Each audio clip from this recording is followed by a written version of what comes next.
floating regime.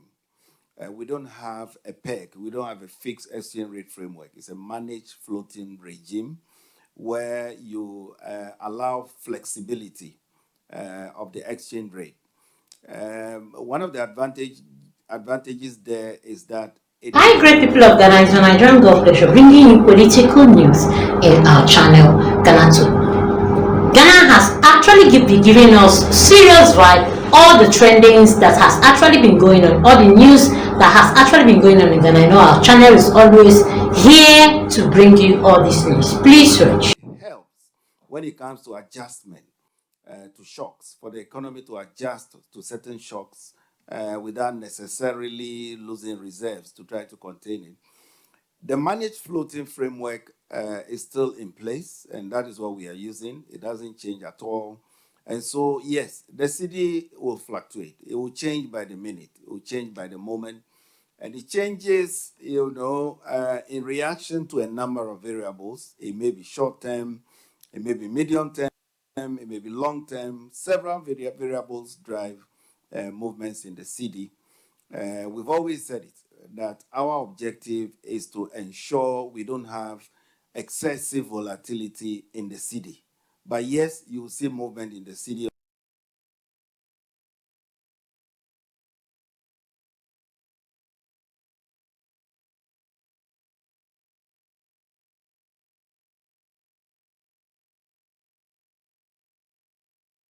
For dollars from the banks, that was not met. The head of financial markets is here, can confirm. We've been doing this for a number of weeks. And so I'm not sure. I don't think, as of today, anybody out there will say that their bank is unable to secure financing for their imports. As we always say, it may be due to some documentation issues or other related issues, but we have to take them on case-by-case basis. We support the markets. The banks themselves also trade among themselves. And through all those channels, we are able to. If you do a simple plot of our reserves for the last 7 years, 6 to 7 years, then you will see it clear. The drop you are talking about is what I call a blip, in the last 2 months or so, or 3 months. And remember, before then, there's been, a lot of accumulation. But also remember what we have done in the last 3 months. A number of lumpy payments to IPPs, bondholders, sovereign bondholders, that got their money out. These were legitimate, payments that we had to make. And so don't be surprised if you see some dip. But what is important is that the trend is upward. You just have to plot it and look upward. The trend is upward, so don't be bothered at all. Look at it in context. Don't just look at the last 3 months and then get a non-interest banking. Yes, Professor Gachi is here. He's been doing an excellent job at it. We've done a lot of sensitization. They are almost to the end. I believe something is going to Parliament, and then thereafter we can get to the implementation phase. Whether we can see licensing of these by the end of the year, we are doing our best. Let's see what happens. As you are aware, Parliament is on recess, I guess. And so when they come back later in October or so, we'll take them and see how far we can go with that. But the commitment remains the same. We are pushing ahead with that effort. Then forbearance, that as you mentioned, we give them up to December 2025 this year. We are not there yet. And so when we get to December, we will reassess, the whole framework, and then we'll be guided by what we do from there.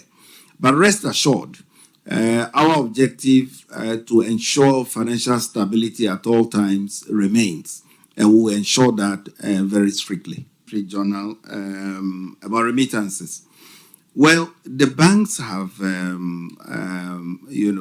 they have confirmed that they've observed a decline, in terms of remittance inflows. And so, yes, the evidence is there. Formerly, they were getting more of these inflows, which they were using to support imports. And so earlier in the year, there was quite, a substantial amount of interbank trading. And when that happens, the central bank wouldn't have to support the market that much. Suddenly, the flows have reduced. And so, yes, the evidence is there. But we are working on it. Remember, we introduced a number of measures about a month or so ago. We are beginning to see the dividends from those measures that we have announced. We are beginning to see some of the IMTOs, beginning to, reroute those flows back into the country. And our desire is to see greater levels of interbank market trading. We hope to see that going forward. And still on remittances, going forward, we do expect that our expectations in terms of remittances for the year will be achieved. When we mentioned earlier that the appreciation of the CD may have played a role, yes, it could have. Yes, it could have. But what's important is that we've taken a number of measures to bring back those flows into the economy. Then the end-year inflation target, yes, we are confident, barring any new shocks, that end-year inflation will certainly fall within the target band. Whether we are revising the end-year target, no, that decision hasn't been taken as yet. What is important is that we achieve that medium-term target, and then we are able to stay within that target. So we haven't revised the end year figure for inflation. The stability of the CD, whether this was considered, by the MPC in reaching this decision, yes, very much so.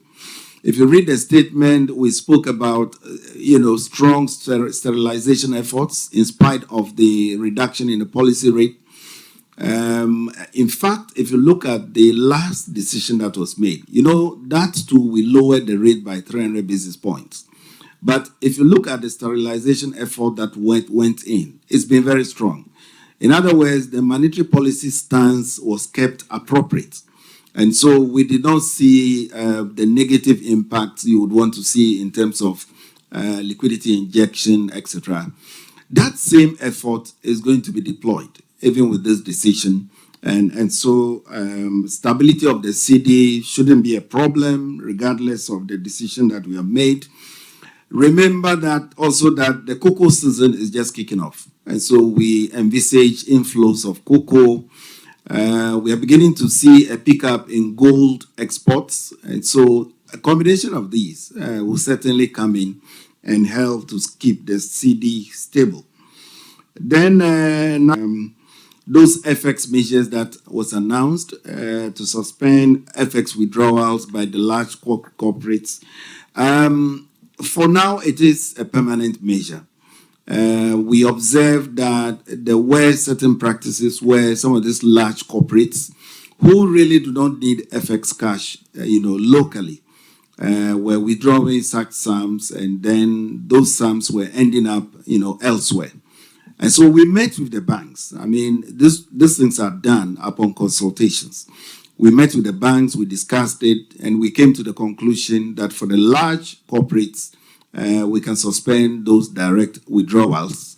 However, if it is FX that they deposited themselves, cash, into those accounts, it's their own money. So they are entitled to it without charge.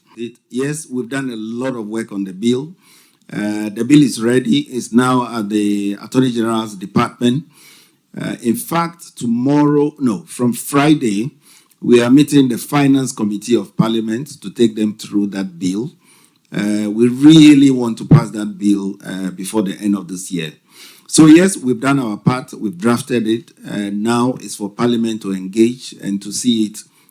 Why the markets are not responding to the data that we have. That's my point, exactly the point I always make. We released, the data yesterday, and you could see where the economy is. If you look at our reserves, like I said, look at the data over the last 7 years. Don't just look at, the last 7 months and then you go into a frenzy. Look at the data over the last 7 years. You could see clearly that even if you look at it over the past 1 year, the trend is upward. So if you see a little blip, it doesn't mean things are getting out of hand. The trend is still upward. And as I've mentioned, we are entering the cocoa season. Gold is picking up, remittances, because of the forex measures, the measures that we have announced, we are beginning to see a return of those inflows. So yes, we'll build up our reserves. Remittances will come back in. Interbank trading will resume. If you look at the last part of my statement, I spoke about the other measure where we revised the net open position limits for banks. That measure, for example, is meant to support greater levels of interbank market trading. And so all those measures are very much intended to contain the pressure on the cedi, notwithstanding the fact that we lowered the policy rate. So I encourage all of you, the media, please make use of our data. That should inform you on what is happening in the economy, whether there should be a pressure on the cedi. If you ask me, there's really no reason why anybody should be anxious about the cedi. Like I said, as of yesterday, every import demand that any of the 23 banks, submitted to us as of yesterday was met. And we'll be meeting this for a number of weeks now. So where is the anxiety coming from? We have enough reserves to support whatever imports that are coming up in the fourth quarter, Christmas season imports, you name it. We have our projected, cash flow table. We've figured everything out in our cash flow table, and we have the reserves covered to keep these.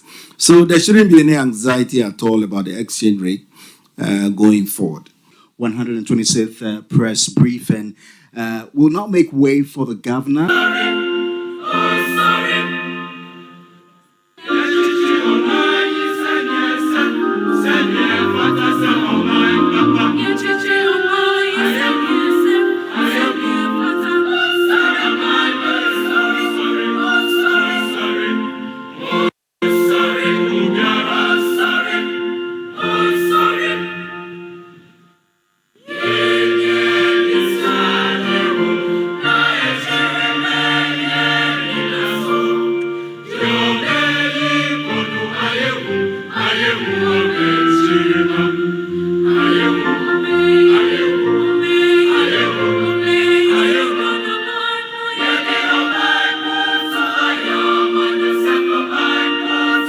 Please do well to like, comment, and follow. Put on notification bell so you get all our news one by one. Thanks, my people.